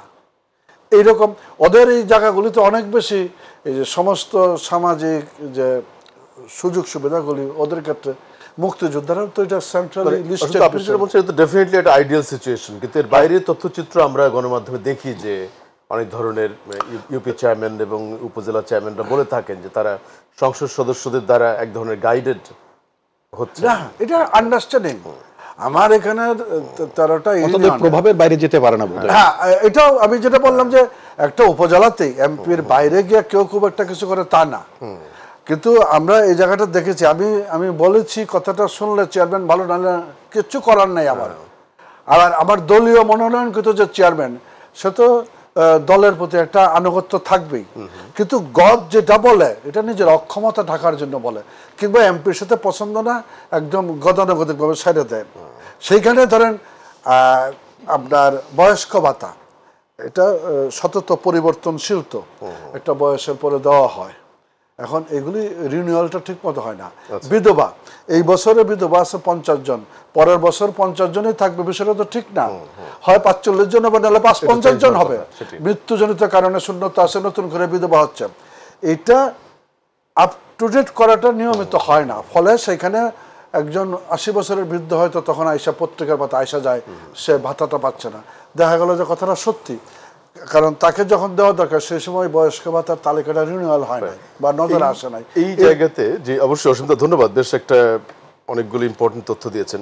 একই সাথে রেবন ভাই, আপনাকে একটা জিনিস একটু আমি তুলে ধরতে চাই। আমরা সম্প্রতি দেখলাম গণমাধ্যমে যে সিলেট অঞ্চল থেকে নির্বাচিত একজন ইন্ডিপেন্ডেন্ট এমপি, উনি সংসদে উনি কত বরাদ্দ পেয়েছেন এটি ডিসক্লোজ করেছেন, কিন্তু জাতীয় পার্টির একজন এমপি তাতে খুব রিঅ্যাক্ট করেছেন। যে কেন এই ধরনের কনফিডেন্সিয়াল তথ্যগুলি এইভাবে পাবলিকলি বলা হবে? আমি একজন নাগরিক হিসেবে যেটা মনে করি যে সেটা হলো যে আপনার তথ্য পাওয়ার যে অধিকার, আরটিআই বলে আমাদের দেশে 2009 সালে একটা আইন হচ্ছে এবং সারা পৃথিবীতে কিন্তু এখন আরটিআই অর্থাৎ right two information, right two information এইটাকে প্র্যাকটিস করার ক্ষেত্রে এনকারেজ করা হয়। তো আই মাস্ট সে আমরা তো তথ্য দিতে অভ্যস্ত না। আমরা আমাদের মধ্যে এক ধরনের উনি সংসদ সদস্য হিসেবে কত ভাতা পান সেটিও বলেছেন, বলতেই পারেন, অসুবিধা কি? আমি যদি এভাবে বলি যে যদি আপনার তার এলাকার ভোটার একজন নাগরিকও যদি আরটিআই অনুযায়ী যদি আপনার একটা অ্যাপ্লিকেশন করে, জানতে চায়, হ্যাঁ, ধরুন সংসদ সচিবালয় যে একজন এমপির মাসিক বেতন কত, যিনি আমাদের প্রতিনিধি উনি কত আসলে, হ্যাঁ, তিনি মানে প্রতি মাসে গাড়ির তেল, ড্রাইভার ইত্যাদি অর্থাৎ অন্যান্য খরচ, এটা খুব কনফিডেন্সিয়াল তথ্য না কিন্তু বাংলাদেশের স্যালারি স্কেল অনুযায়ী মোটেই না, হ্যাঁ, রাইট, মোটেই না। এবং প্রধানমন্ত্রী বা অন্যান্য মন্ত্রণ থেকে সব জায়গায় তথ্য জানা যায়, আসনে কি বরাদ্দ আছে এটা তিনি বলতেই পারেন। ওই যেটা অসীম যেটা বললেন যে মানে শীতের কম্বল অথবা কি বরাদ্দ আছে 5,000 টাকা নাকি 5 লাখ টাকার কথা বলেন, এটা পান, এটা যদি ডিসক্লোজ করে যদি দেন, হয়তো এর আগে কেউ করেনি কেউ, হ্যাঁ, উনি মানে আপনার মানে সাইদুল হক সুমন ডিসক্লোজ করেছেন এটা নিয়ে, আপনার মানে মজিবুল হক চুন্নুর আমি দেখেছি, এবং উনি প্রসঙ্গটা নিয়ে আসছেন একটা ইজ্জতের ব্যাপার। হ্যাঁ, উনি বলেছেন সংসদের এই ক্ষেত্রে রোল ওনাকে ডেকে ফিডব্যাক দেওয়া উচিত। এখানে যে আমি আমি একটু অ্যাড করেছি যে আমি বলতেছিলাম না যে কেন এমপিদের এই বিতর্কগুলি আসে, কেন কথা বলে একে, মানে এই জিনিসটা সংসদে আলোচনার বিষয়বস্তু কি না, মূলত বিষয়টা ওই জায়গাতে আপনি কয় টাকা, আমি এখানে টকশো করে কয় টাকা পাচ্ছি, এটা আলোচনার বিষয়বস্তু না। আচ্ছা, জিজ্ঞেস করতে পারে যে অনারিয়াম পাই কিনা। ব্যারিস্টার সুমন কিন্তু ওনার এলাকায় পাবলিক মানুষের সামনে বলে, সংসদে বলেননি না, এই আলোচনা সংসদে তো এটা প্রতিবাদ করেছে সংসদে না, সেটাও মানে সেই জায়গাটুকু কেউ জানতে চেয়েছে কিনা, ব্যক্তিগত পর্যায়ে কথাটা বলা যেতে পারে, কিন্তু এটা জনসভায় দাঁড়িয়ে বলার বিষয়বস্তু আমার জানা মতে প্রবাবলি সে ফেসবুকে এই জায়গাগুলি মানে একজন সংসদ সদস্য হিসেবে মানে সে দেখাচ্ছে না রাস্তাঘাট কি করণীয় কি, রাস্তাঘাট তৈরি করতেছে, মানে যদি জিজ্ঞেস করে যে ভাই রাস্তাঘাটে টাকা কোথা থেকে পাইলেন, আচ্ছা এটা তো জিজ্ঞেস করে। আমরা তো এমপিগিরি করছি, আমি তো কোনো রাস্তা বা কোনো কালভার্ট একটা স্কুল তৈরি করে দিতে পারলাম না, সেই টাকা তো আমার নাই, বা হইলে কতটুকু পারা যায়, আর বাহাবা নেওয়ার জন্য জনপ্রিয়তা করানোর জন্য সেটা ভিন্ন বিষয়। আমি সংসদে কোনটুকু আলোচনা করব বা আমি ফেসবুকে কত দূর যেতে পারবো একজন এমপি হিসাবে, বা আমি আওয়ামী লীগ সেন্ট্রাল কমিটির মেম্বার হিসাবে, এটিরও কিন্তু একটা সীমাবদ্ধতা আছে। সেই জায়গাগুলিতে আমাদের আমার বক্তব্যটা ওই জায়গায় না, আমার বক্তব্য হচ্ছে যে জনগণের জানার অধিকার আছে। আপনি বলেছেন যে কেউ জানতে চেয়েছে কিনা, যদি কেউ জানতে যদি নাও চায় স্বপ্রণীতভাবে বলতে পারে না, এতদিন তো গত 52 বছর তো প্রয়োজন পড়ে না, কেউ বলেনি, কিন্তু যদি কেউ স্বপ্রণীতভাবে বলে ট্রান্সপারেন্ট থাকার জন্য, আমাদের উচ্চ আদালত স্বপ্রণীতভাবে অনেক সময় টেক আপ করে না, জাজমেন্ট দেয় না, নির্দেশ দেয়, তো এইগুলি তো ট্রান্সপারেন্টই আছে। আমি সে কথাটা বলতেছি, এটা বলা যাবে না, কখনো তো আসে নাই, আমাদের কাছে কেউ জানতে চাইলে আমরা আলাপ করি নাই তা না, কিন্তু এইটা আমি কোন জায়গায় নিয়ে যেতে চাচ্ছি বিষয়টা, মানে এই পার্লামেন্টকে দাঁড়িয়ে আমি এই পার্লামেন্টটাকে আমার মনে হয় ওখানে দাঁড়ায় বলে নাই, যেখানে বলে আলটিমেটলি তো পার্লামেন্টে এসেছে, তার এলাকায় বলেছে, হইলো ফেসবুকে দিয়েছেন, পত্রিকায় এসেছে, ফেসবুক লাইভ করেছেন। জামিল, আমার প্রশ্নটা অন্য জায়গায়, আমার অবজারভেশনটা অন্য জায়গায়, সেটা হচ্ছে যে যেই প্রশ্ন নিয়ে আপনার মানে মুজিবুল হক চুন্নু মানে সংসদে দাঁড়িয়ে যে ক্ষোভ প্রকাশ করেছেন, স্পিকারকে জিজ্ঞেস করেছেন বা ব্যবস্থা নিতে বলেছেন, তার এতে যে মানে তারা যেটা বলেছে আমরা সবাই ভুক্তভোগী, অর্থাৎ মানে এটা তাদের মান সম্মান গেছে ইত্যাদি এরকম ব্যাপার ইমপ্লাইড, কতটুকু মান সম্মান গেছে, কিন্তু কথা হচ্ছে ওই কোন সংসদ সদস্য সম্পর্কে যখন এই পত্র পত্রিকায় যখন নিউজ আসে যে তিনি নৌকা ফুলে ঢোল হয়ে গেছেন, যখন আমরা দেখি যে আইসিটি মানে প্রতিমন্ত্রী যিনি প্রথম নির্বাচন করেন তখন তিনি হলফনামে বলেছেন তিনি ধার করে মনোনয়ন পত্রের টাকা জমা দিয়েছেন, মানে তার সোজা কথা ব্যালেন্স মাইনাস, তো মাইনাস ব্যালেন্সের লোকজন যখন মানে যার মানে স্টেটমেন্টে তো মাইনাস, ধার করা মানে তো মাইনাস, সেই লোকের যখন সম্পদ যখন 100 কোটি পার হয়ে যায় তখন কি মানিজ্জত যায় না? যখন পররাষ্ট্র প্রতিমন্ত্রীর বউর ইনকাম সম্পর্কে যখন নিউজ আসে যে মনি মানে এত সালে ওনার হলফনামা হয়েছিল, এখন ওনার সম্পদ বেড়ে ওনার বউর সম্পদ বেড়ে গেছে এত গুণ, অথবা এইরকম সেই স্বতন্ত্র এমপি কিন্তু লাস্টে বলেছেন যে তো যেই তখন এই বরং এই যে মানে কিশোরগঞ্জের মানুষই বঞ্চিত হচ্ছে, তথ্য পাচ্ছে না, Right, এলাকার কথা বলেছেন। তো যাই হোক, এখন আমার বক্তব্য হচ্ছে যে মানে বরং লজ্জা পাওয়ার কথা এটা যে আমি জনগণ যদি জেনে থাকে যে আমি একজন সাধারণ মানুষ, আমি এমপি হয়ে যাওয়ার পর যখন অসাধারণ হয়ে যাই, ধরাছোঁয়ার বাইরে চলে যাই, যখন আমি হাজার কোটি টাকার মালিক হয়ে যাই, বিত্ত বৈভব যদি আমি অন্যরকম ফুলে ফেপে উঠি, এবং সেটা যদি সেই আয়টা যদি প্রশ্নবিদ্ধ হয়, সেটা নিয়ে কথা বলি আমরা, তাই না? কথা বলেন, এটা নিয়ে কথা হতে পারে। তাহলে তাহলে একজনের অনারিয়াম কত, এটা নিয়ে কথা বলাটা কতটুকু? কিন্তু আপনি যেহেতু কথাটা তুললেন, যেমন এই উপজেলার নির্বাচনেই প্রথম ধাপের প্রার্থী যারা, তাদের মধ্যে 40% এই রেফারেন্সটা আমরা গত কয়েকদিন কথা বলেছি, ইসি রেফারেন্স, এটা যে 40% দাবি করছে তাদের বাৎসরিক ইনকাম 3 লাখ টাকার নিচে, যেটা ট্যাক্সেবল না। মানে do you think this is doable বাংলাদেশে? এখানে এটা একটা মানে আপনি যে কথাটা তুলেছেন, দেখেন এটা মানে আমি অনেকের বেলায় দেখেছি যে মানে তারা এমপি হওয়ার আগে তাদের অনেকের মানে আয় কর ছিল না। না, কিন্তু আপনার জামানত তো 1 লাখ টাকা, কিন্তু যে ব্যক্তি 3 লক্ষ টাকা অর্জন করেন না, উনি কি 1 লক্ষ টাকা দিয়ে ইলেকশন করেন? মিনিমাম একেবারে, এটা প্রচারণাও খরচ নেই। এই প্রশ্নটা আলোচনায় আনতেই হবে। নিঃসন্দেহে যদি তার যদি আয়যোগ্য আয় না থাকে, মানে করযোগ্য আয় যদি না থাকে, করারোপ করার মতো নির্বাচনে ব্যয় করবেন কি করে? প্রচারণা তো ব্যয় হবে। ব্রাদার, আরেকটা ওনার সাথে একটু হেল্প করি আর কি, একটা কমেন্ট করছে কি, আরেকটা আনা দরকার, যেটা এসেছে ইলেকশন অ্যানালাইসিস থেকে, অনেক এমপির চাইতে উপজেলা চেয়ারম্যানের প্রার্থীদের সম্পদ আয় অনেক বেশি, এমপির চেয়ে বেশি, এবং সেটা 40%। জি, 40% চেয়ারম্যান ক্যান্ডিডেটদের বেলায় এরকম অবস্থা। রাইট। এটি যেখানে একদিকে এখানে জামিল, আপনাকে একটা মানে আমি আমার ধারণা নিশ্চয় সরকারের লোকজনও অনুষ্ঠানটা দেখতে পারেন, এনবিআর লোকজন ও এনবিআর লোকজনও অনুষ্ঠানটা দেখতে পারেন। এখানে আমার একটা হাম্বল মানে অবজারভেশন এন্ড সাজেশনও আছে। সেটা কি, যে মনে করেন একজন লোকের আয় ছিলই না, জি, এখন যাদের কথা বললেন যে তার করযোগ্য আয় ছিল না, 3.5 লাখ টাকার নিচে তার আয়, অতএব তার কোনো কর নাই। আচ্ছা, ভালো কথা। এবং এই লোকটি যখন হঠাৎ করে যখন 10 কোটি টাকার একটা ইনকাম ট্যাক্সের রিটার্ন সাবমিট করবেন, এবং এই ইনকাম ট্যাক্স রিটার্ন সাবমিট করার সময় সে আপনার করবেন কি বলে, জরিমানা দিবেন, মানে আগে কর দেন না সেজন্য জরিমানা দিলেন, তাই না? আচ্ছা, তাহলে তখন কিন্তু তার আয়টা বৈধ হয়ে গেল। আয়টা কখনই কিন্তু বৈধ হয় না। আপনি আয় মানে করযোগ্য আয় আপনি করেন নাই, ডিসক্লোজ করেন নাই, আপনি হয়েছেন মানে পেনালাইজড হয়েছেন, এবং আপনি তারপরে আপনার টাকাটাকে আপনি বললেন যে এখন আপনার সম্পদের পরিমাণটা বাড়ালেন, আপনার আয়টা কি হয়ে গেল, মানে বৈধ হয়ে গেল, জেনুইন হয়ে গেল? নিশ্চয় না।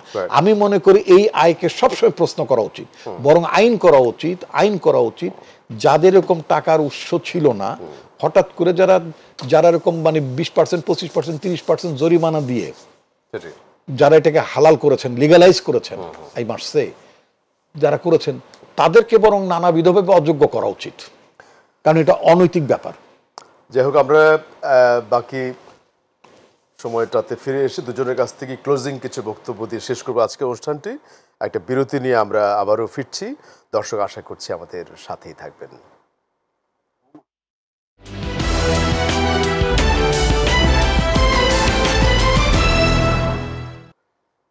বিরতির পরে আজকের নিটল টাটা মাই টিভি সংলাপে আবারও স্বাগত জানাচ্ছি আমি জামিল আহমেদ। আমাদের সাথে আলোচনায় এই শেষ রাউন্ডে আলোচনায় যোগ দিচ্ছেন অসীম কুমার উকিল, বাংলাদেশ আওয়ামী লীগের, এবং ডক্টর আসিফুজ্জামান রিপন। আমরা মূলত আজকের আলোচনাটিকে বিশেষ করে রিপন ভাই আপনার কাছে আসি, যে এক ধরনের টোটাল লোকাল গভর্নমেন্ট সিস্টেম নিয়ে যেমন কিছুটা কথা হয়েছে, তার পাশাপাশি ফার্স্ট স্পেলের নির্বাচন নিয়ে কথা হয়েছে, আপনি কিছু রিফর্ম প্রপোজাল নিয়ে কথা হয়েছে। ইন জেনারেল আপনার আরও কিছু বক্তব্য আমরা যোগ করতে চাই, ডক্টর আসিফুজ্জামান রিপন।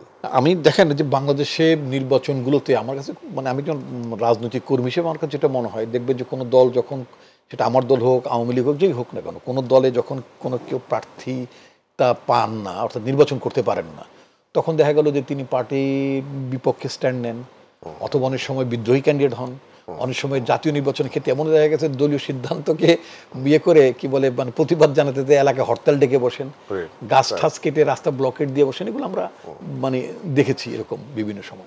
তো এটা হলো এটা হচ্ছে একটা নির্বাচন মনোনয়ন কেন্দ্রিক অ্যানার্কি। পলিটিক্যাল পার্টির একটা নিজস্ব তাদের একটা ম্যানেজমেন্ট থাকা উচিত। আপনি যে সুশাসন যখন বলবেন, গভর্নমেন্টের সুশাসন নিশ্চিত করতে হবে, বাট রাজনৈতিক দলগুলো যারা আমরা পলিটিক্যাল পার্টি যারা আমরা চালাই, পলিটিক্যাল পার্টি যারা আমরা কর্মী, আমাদের মধ্যে কাইন্ড অফ মানে ডিসিপ্লিন, এ কাইন্ড অফ আপনার মানে টার্মস অফ রেফারেন্স অথবা আপনার নিজেদের এক ধরনের ব্যবস্থাপনা থাকা উচিত, যেটা এখন নতুন করে এই ধরনের সংকটগুলো দেখার পরিপ্রেক্ষিতে আমার কাছে মনে হয়েছে যে এই যে পার্টিতে জামায়াতে মনোনয়ন দেওয়ার যে ব্যবস্থাটা, যেহেতু মনোনয়ন দেওয়ার ব্যবস্থাটা মনে করেন আপনি বরগুনার একটা লোককে মনোনয়ন দিচ্ছেন ঢাকার একটা পার্লামেন্টারি বোর্ডে, ওখানকার পালসটা এখানকার পার্লামেন্টারি বোর্ড নাও জানতে পারে, নাও বুঝতে পারে না, তারা তো অনেক ধরনের গোয়েন্দা রিপোর্ট, অন্য তথ্য উপাত্ত থাকে। এইটাই আজকে একটা লেখা পড়ছিলাম, ওই যে পার্থপ্রতিম মজুমদার, পার্থপ্রতিম ভট্টাচার্য ডেইলি স্টারে, তার একটা লেখা পড়ছিলাম।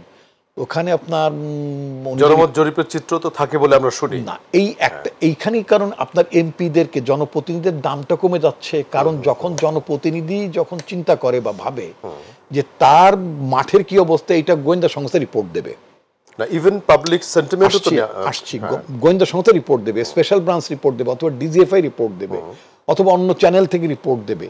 তো তখন তো সে নৈতিকভাবে দুর্বল হয়ে যায়, তখন সে ওই সব জায়গায় তদবির করবে বা একটু দেখেন ভাই আমার নামটা একটু দিয়ে। কিন্তু যখন পাবলিকের কাছ থেকে আপনি তথ্য নিচ্ছেন, আমি পাবলিক কাছে তথ্য যখন দিচ্ছে সেখানে একটা কারাপশন হয়। আচ্ছা, মনে করেন আপনার পার্টি একটা মানে সোকল্ড একটা আপনার একটা ইউনিট করে দিল যে তোমরা ইয়ে করো, মানে সার্ভে করো, গ্যাদার করো, দেখা গেল ওরা যে কি করে, কারাপশন যখন ছড়ায় যায় তখন তো শুধুমাত্র মানে ঝড় আসলে এটা কি আপনি সব দলের মধ্যে এটা হয় বলে মনে করেন? রাজনৈতিক সিস্টেমের কথা বলছি। তখন যদি যায়, তখন যদি বলে যে ভাই আমি তো এরকম মানে সার্ভে করার দায়িত্ব পড়ছে, তো আপনার রিপোর্টটা একটু ভালো করে দেবো না, তো আপনার একটা মানে, তো তখন সে চিন্তা করে ওনার একটা আইফোন 16 না 17 বেরিয়েছে এখন দেখি না কত, যাই হোক একটা কিছু হয়েছে, একটা আইফোন সেট স্যার দিয়ে দিই, স্যার আমার নামটা লিখে দেবে মানে দলের মধ্যে বা বড় ভাই, হ্যাঁ, বা আরো কিছু দেবো বা ইত্যাদি ইত্যাদি। এই যে সিস্টেমটা এটাকে কারাপশন করে দেয়। আপনি কেন এই ধরনের মুসলিম, এটা ছাড়া আর কিভাবে নিতে পারে তথ্য? আপনি মুসলিমের 4-5 জনের কথিত মানে আপনার রাজনৈতিক পলিটিক্যাল ইন্টেলিজেন্স ব্যবহার করার কোনো দরকার নেই, আপনার সরকারি ইন্টেলিজেন্সও ব্যবহার করার দরকার নাই, আপনাকে ব্যবহার করতে হবে আপনার তৃণমূলকে। আচ্ছা, আপনি মার্কিন যুক্তরাষ্ট্রের সিস্টেমটি আমি এটা বহু বছর যাবত আমি এটা অ্যাডভোকেসি করি, আমার কাছে যেটা মনে হয় it is the best option আপনার মানে ভালো ক্যান্ডিডেট বের করার জন্য। আপনি ধরে নেন যে আমি তো কখন ইলেকশন করি, অসীম আপনাকে উদাহরণটা নেই, আপনার নির্বাচন এলাকায় ভোটার কত? আমার নির্বাচন এলাকার প্রায় 3.5 1% যদি আমরা ধরি নেই আইডিয়ালি, তাহলে কত? 3,500 লোক যদি একটা পার্টিতে যদি 1% অপিনিয়ন পোল করা যেতে পারে, অপিনিয়ন পোলও না, 1% লোক যদি আপনার একটা পার্টির যদি রেজিস্টার্ড ভোটার থাকে, যেটা আমেরিকায় আছে রেজিস্টার্ড ভোটার, 1% বা ইভেন আপনি প্রথমবার আপনি 1% না বলে আপনি 0.5% বলেন না কেন, তাহলে দেখা গেল 1700 লোক আওয়ামী লীগ অথবা বিএনপির বা 1,500 মানে নির্বাচনের মানে আসনের ওই কি বলে ভোটার সংখ্যা অনুযায়ী 1500 ধরে নেন, 1500 বা 750 লোক রেজিস্টার্ড মেম্বার তার নির্বাচনী এলাকার। এই 750 লোকের মধ্যে একটা নির্বাচন হবে, প্রাথমিক নির্বাচন।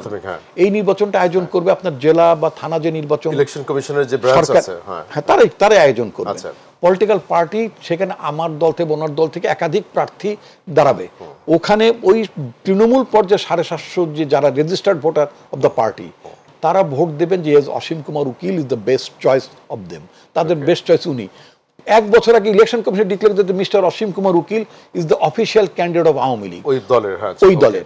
আবার বলে দিলেন যে এরপরে 2 দিন পরে আবার বিএনপির প্রাইমারি হলো, বলবে যে মিস্টার মনে করেন মিস্টার আক্কাস, তিনি official candidate of the BNP, এরকম হতে পারে। তাতে হবে 1 বছর আগে যখন প্রার্থীরা যখন তার তৃণমূল পর্যায়ের কর্মীরা বেছে নেবে, আমি মনে করি একটা পাগলও কিন্তু মাতালও কিন্তু তার ড্রাইভারটাকে খারাপ লোক নেয় না, মনে করো আমাকে বাজে জায়গায় অ্যাক্সিডেন্ট করাই দেবে।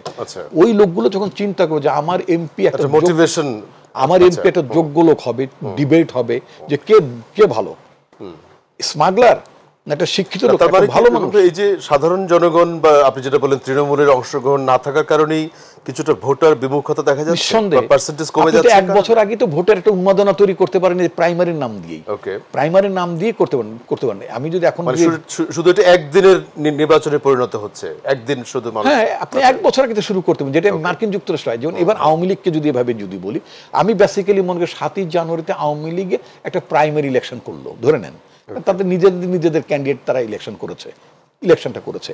এই সিস্টেমটা আপনি প্রত্যেকটা কনস্টিটিউয়েন্সি নিয়ে দেন, নেওয়ার পরে তাদেরকে আপনি মেনে, হ্যাঁ সেক্ষেত্রে এগুলো অনেকটা reform proposal এর আমি মতো, একটু জি। জামিল, ঠিক আছে, আপনাকে আর জি। 2 সেকেন্ড নেব। এক্ষেত্রে একটু মানে পার্টিরও কর্তৃত্ব দরকার আছে। আচ্ছা। তা দেখা গেল যে আমি দাঁড়ালাম, তারপর আমি এমপি হাইয়েস্ট ভোট পেয়ে গেলাম, তা হাইয়েস্ট ভোট পেয়ে যাওয়ার পরে তাহলে আমি তো তৃণমূল থেকে আইছি, আমার হাই অ্যাপসের মানার কোনো দরকার না। সেটাই। সেক্ষেত্রে আমার আমেরিকান পলিসির সাথে আমার বাংলাদেশের আপনার Synchronize করা। একটু সিনক্রোনাইজ করার ক্ষেত্রে আমার সাজেশনটা হচ্ছে Right. শুধুমাত্র যে আপনার দল থেকে সর্বোচ্চ 3 জনকে, একটা দলে 5 জন 7 জন 9 জন 12 জন প্রার্থী দাঁড়াতে পারে, সেখানে দল 3 জনকে পাঠিয়ে দেবে ইলেকশন এটা করতে পারে।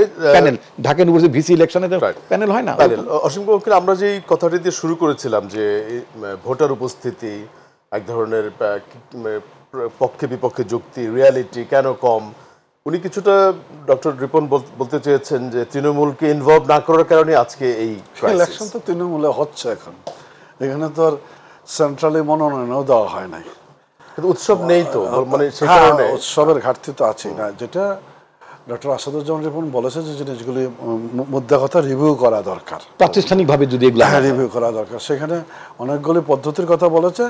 আমি আরেকটা পদ্ধতি এটা যোগ করবো, আজকাল অনেক প্রফেশনাল ফার্ম আছে যারা এগুলি সার্ভে করে রিসার্চ ফার্ম তুলনামূলকভাবে বেটার রেজাল্ট দিতে পারে, সার্ভে টিম আছে জি জি ফার্মগুলি, এদেরকে দায়িত্ব দিলে এটা করে দেয় আর কি। হ্যাঁ, এখানে যে পদ্ধতিতে আপনি গোয়েন্দা সংস্থার প্রতি অনাস্থা আনতেছেন, মানে বিতর্ক জড়াচ্ছে বা আমার ওদিকে মনোযোগী, একই পদ্ধতি আমি যখন দলীয় এলাকাতে আসবো সেখানেও আমার ইনফ্লুয়েন্স করার সুযোগ থাকবে, সেখানেও টাকা দিয়ে বা অন্য কোনো পদ্ধতিতে কোনোটাই ত্রুটিমুক্ত না। আর কিন্তু আপনি চর্চাটা তো গণতন্ত্রের চর্চা করছেন। আমেরিকার বয়সও তো অনেক বছর হয়েছে, 250 বছর তার বয়স, আমাদের 53 বছর, 50 বছর 52 বছর না, সেগুলি অনেক অনেক দূর যেতে হবে। লোকরা কতটুকু কন্ট্রিবিউট করে প্রার্থী সিলেকশনে আসলে? কটা? আমরা তো প্রায় দেখি যে পার্টির নির্বাচনী বোর্ড ঢাকায় বসে, পার্টি থাকে, তবে এই পার্টিরও কিন্তু নিজস্ব সোর্স থাকে, সোর্সটা নিয়ে কথা থাকতে পারে, খোঁজখবর আছে, আবার বিভিন্ন সংস্থার রিপোর্ট থাকে, আবার প্রফেশনাল সার্ভে কোম্পানির রিপোর্টও থাকে, এগুলি মিলেই আগাইতে হবে। এটা তো মানে কল্পনা বিলাসী হয়ে লাভ নেই, যা আছে সিস্টেমগুলি অ্যাকোমোডেট করিয়া ইন এভারেজ এগিয়ে যাওয়া, কি বেটার রেজাল্টের চেষ্টা করা, সেটা আপনি তো আমার হচ্ছে না, হওয়ার জন্য চেষ্টা করতে হবে। আপনি তো আমার হচ্ছে না, হওয়ার জন্য সকল দলের অংশগ্রহণের জায়গাটা নিয়ে আসতে হবে। নির্বাচনটাকে কিভাবে আরো সুন্দর করা যায় সেটা সবাই মিলে নির্বাচনে অংশগ্রহণ করলে, কথাবার্তা বলে একটা জায়গা। আমরা যেমন এবারের সংসদ নির্বাচন সহ আগেও দেখতাম যে যখন পার্টির নমিনেশনগুলো অ্যানাউন্স করা হয়, দেখা যায় যে খুব ব্যাপকভাবে এলাকার লোকজন আরও 2-1 পপুলার প্রার্থীর নাম বলছেন, তারা রাস্তাঘাট ব্যারিকেড দিচ্ছেন, কেন তাকে নমিনেশন দেওয়া হলো না। তখন কিন্তু অনেকে প্রশ্ন করেন যে তাহলে কি পপুলার ক্যান্ডিডেটই নমিনেশন পায়নি, এমনটা বলতে চাইছে? আপনার শতভাগ মানে সুন্দর শুদ্ধ বলে কোনো কিছু নেই আর কি, যেগুলো শোনার মধ্যে খাদ বিষয় অফিসিয়ালি আসে যে হোল সিস্টেমে একটা ত্রুটি থাকে, স্ট্যাটিস্টিক্যালি বলে এরর, 5% এরর, 5% এরর থাকে। এটা আমার 300 আসনের মধ্যে 5% এরর হলে 15টা আসনে গরমিল থাকতেই পারে, কিন্তু বাকিটা সুন্দর থাকে। আচ্ছা, ওই গরমিলটা নিয়েই মিলাইয়া পরে অগ্রসর হতে হয়। শতভাগ পরিশুদ্ধ বলে কোনো কিছু নেই, সবকিছুই মানে ঠিক থাকবে এই বলে কিছু নেই। ম্যাক্সিমামটাকে ঠিক করে নেওয়া আসা, ম্যাক্সিমাম বলতে 90% 95% ঠিক তো অবশ্যই, এটা তো আমরা ধরে নিচ্ছি, কিন্তু তার পাশাপাশি যেটা তৃণমূলের প্রার্থীরা যদি তার আসলে তার প্রার্থী কে হবে, এটা উনি যেটা বলছেন যে একটা প্রাইমারি একটা এক ধরনের আপনি তথ্যচিত্র নিতে পারেন, এই ধরনের সিস্টেম কি বড় দলগুলোতে আছে এখন? না, আমরা একবার একটা সিস্টেম করেছিলাম, মানে এরকম হয়েছিল, 3 জনের প্যানেল নিয়ে আসা হয়েছিল। আচ্ছা, কিন্তু আলটিমেটলি হোল মানে অনেকগুলি পদ্ধতির উপর নির্ভর করে। আমি এলাকার থেকে যে মনোনয়নটা নিয়ে আসবো, ওই এলাকার সম্মেলনটা 3 বছর পর পর হওয়ার কথা, এটা হচ্ছে কিনা খবর নিতে হয়, এটা একটা ক্রস চেক করতে হয়। আপনার উপজেলা, ইউনিয়ন এবং ওয়ার্ড, আমাদের যে স্ট্রাকচারের এখানে 3 বছর পর পর সম্মেলন, কোথাও দেখা গেল 3 বছর পর পর হচ্ছে, কোথাও দেখা গেলো যে 30 বছরে হচ্ছে না। ফলে আমি এই যে স্যাম্পলটা আনবো আর কি, এটি রেগুলার গণতন্ত্রের পরিপূর্ণ বিকাশ, পারস্পরিক শ্রদ্ধাবোধের জায়গা থেকে এগুলো নিয়মিত হলে তখন এই জায়গাগুলিতে টান দেওয়া যায়। আদারওয়াইজ তবে এই চিন্তা ভাবনাগুলি অবশ্যই দলের মধ্যে আছে। আমরা একবার বাস্তবায়ন করতে গিয়েছিলাম, অগ্রসর হয়েছিলাম, পরে নির্বাচনটা হয় নাই। পরবর্তী সময়ের জায়গাটা যাওয়া যায় না, কারণ ওই তিনজনের প্যানেল তৈরি করার ক্ষেত্রেও মানে অনেক প্রকার ইনফ্লুয়েন্স কাজ করে দেখা যায়। কোনোটাই মানে 100% ঠিক বলে কিছু নাই। তবে আমি এটা বিশ্বাস করি নেতৃত্ব নির্বাচন যেমন সব কিছু ভাবা দরকার, ঠিক তেমনি রকম ক্যান্ডিডেটের সময় আরও বেশি করে খোঁজখবর নিয়ে করা দরকার। যে পদ্ধতি চলছে এটাই যথেষ্ট, তা না, আরও কীভাবে উন্নত করা যায় সেটা। এমনকি রাজনৈতিক দলের পদবিগুলিও মানে সরাসরি তাদের কাউন্সিলে ভোটের মাধ্যমে। কিন্তু যে কথাটি অসংখ্য উকিলও লাস্টে বললেন যে শুধু আপনি ওই আমাদের সার্ভে না, আপনি যদি একটা পারফরমেন্স ইন্ডিকেটর রাখেন যে কাউন্সিলগুলি সম্পন্ন হয়েছে কিনা, সেটা তো আদারওয়াইজ আপনি কিসের ভিত্তিতে তাদেরকে না, সেটা তো আপনার একেবারে দলের বিষয়। মানে কাউন্সিল নিয়মিত কাউন্সিল করাবে, মনিটরিং করবে। আমি যখন ইলেকশনে যাচ্ছি তো আমি তো দলের কাছেই যাচ্ছি। তারপর আপনি দেখবেন জাপানের রুলিং পার্টিতে আপনি যদি তাদের ওয়েবসাইটে যেয়ে দেখেন, ভেরি ইন্টারেস্টিং। আমরা তো always we are considering about 5 years plan of our time. ওরা নেক্সট 5 years কি করবে, মানে আপনি 5 বছর ধরেন আপনার জাপানের লিবারেল পার্টি দ্বারা ক্ষমতায় আছে, কিন্তু দেখা গেল পরের 5 বছরে তাদের কি চ্যালেঞ্জ হবে, একটা প্রসপেক্টিভ প্ল্যানও থাকে। ও ইয়েস, পার্টিতে এথিক্স কমিটি থাকে, পার্লামেন্টে এথিক্স কমিটিতে থাকে। বিলেতে আমরা যে ওয়েস্টমিনিস্টার টাইপ অফ গভর্নমেন্ট, এগুলোকে আপনি আপনার দলের মধ্যে বলতে পেরেছেন? হ্যাঁ, আমরা আলোচনা করি, নিঃসন্দেহে আলোচনা করি। আমাদের দলে খুব মুক্ত আলোচনা হয়। আপনার পার্লামেন্ট, আমরা তো ওয়েস্টমিনিস্টার টাইপ অফ গভর্নমেন্টের কথা বলি। আপনি আমাদের 53 বছরের পার্লামেন্টে একটা এথিক্স কমিটি আছে। এখানকার বহুত এমপিদের বেলায় নারী নির্যাতন, তারপরে বেফাস শেষ করব লাস্ট 1 মিনিট করে ক্লোজিং রিমার্কস। অসংখ্য উকিল, আজকের উপজেলা নির্বাচন কেমন গেল এই প্রসঙ্গে সমাপনী বক্তব্য আপনার? নির্বাচন হয়েছে, এই নির্বাচনকে আরো সুন্দর করতে হবে সকলের মিলে, এবং এটা রাজনীতি, নির্বাচন প্রক্রিয়ার বাইরে ক্ষমতার পালাবদলের কোনো পদ্ধতি রাজনীতি বিজ্ঞানে নাই। অন্য পদ্ধতি এগুলি অরাজনৈতিক, এগুলি কোনো মতে কোনো পলিটিশিয়ানের কাঙ্ক্ষিত হতে পারে না। স্থানীয় সরকারকে শক্তিশালী করতে হবে। স্থানীয় সরকারকে শক্তিশালী করতে হলে এটার উপরেও সবাই মিলে কাজ করতে হবে। নির্বাচন পদ্ধতি থেকে শুরু করে তাদের ক্ষমতা, তাদের সোর্স, ফিনান্সিয়াল সোর্স, এইগুলি নিয়ে সবাই মিলে কাজ করে সিস্টেমটাকে আগে ডেভেলপ করতে হবে। হ্যাঁ, করতে হবে অবশ্যই। এবং এটি অবশ্য করণীয় সবাই মিলে। তাহলেই তৃণমূল সুসংগঠিত হলে, স্থানীয় সরকারের উন্নয়ন ঘটলে, স্থানীয় সরকারের প্রতিনিধিরা ক্ষমতাবান হলেই দেশ সুন্দর হবে, এমপিরাও পাওয়ারফুল হবে, সংসদও পরিপূর্ণ হবে, এবং সমস্ত কিছুর কেন্দ্রবিন্দু হবে সংসদ, যেটা আমরা সবাই চাই। আলটিমেটলি সংসদকে স্ট্রেনথেন করবার জন্য এগুলো করা। কেমন গেল উপজেলা নির্বাচন, এই প্রশ্ন দিয়ে শুরু করেছিলাম। ডক্টর রিপন, আপনার ক্লোজিং কিছু বক্তব্য। আসলে দেখেন, স্থানীয় সরকারকে শক্তিশালী করার মানে নিয়তে বা উদ্দেশ্যে যেই উপজেলা নির্বাচনটা হয়ে থাকে, সেই লক্ষ্য আমরা আজও পৌঁছতে পারি নাই। মানে আইডিয়ালি গেল এক। আর এখন যে নির্বাচনটা হচ্ছে, এটা একটা আপনার মানে সরকার তার নিয়ম রক্ষার নির্বাচন অথবা গো ধরার নির্বাচন তারা করেছেন। এই নির্বাচনটা জাতীয় নির্বাচনের মতোই একটা আমিডামি নির্বাচন হচ্ছে। এটা একটা এক্সারসাইজ বিটুইন আওয়ামী লীগার্স। তারা নিজেরা লড়াই করছেন। শুরুতে যেটা বললাম না, যে মানে যে হারবে সে আওয়ামী লীগ, যে জিতবে সে আওয়ামী লীগ, তার থেকে মরিচ তোলাই ভালো। তো এই জন্য মানে ভোট কেন্দ্রে মানুষ যাচ্ছেন না, যতক্ষণ পর্যন্ত মানুষের অংশগ্রহণকে নিশ্চিত করার জন্য আলাপ করেছেন, সেগুলো এনশিওর করতে পারলে কিছুটা ইলেকশন পার্টিসিপেশন হবে বলে আপনি মনে করেন। ভালোভাবেই হবে। আজকের আলোচনায় যোগ দেওয়ার জন্য অসংখ্য উকিল এবং ডক্টর আসুজ্জামান রিপন দুজনকে ধন্যবাদ, এবং দর্শক যারা আমাদের সাথে ছিলেন আপনাদেরকে ধন্যবাদ। আগামীতে আবারও দেখা হবে সেই আশাবাদ জানিয়ে এখানেই শেষ করছি।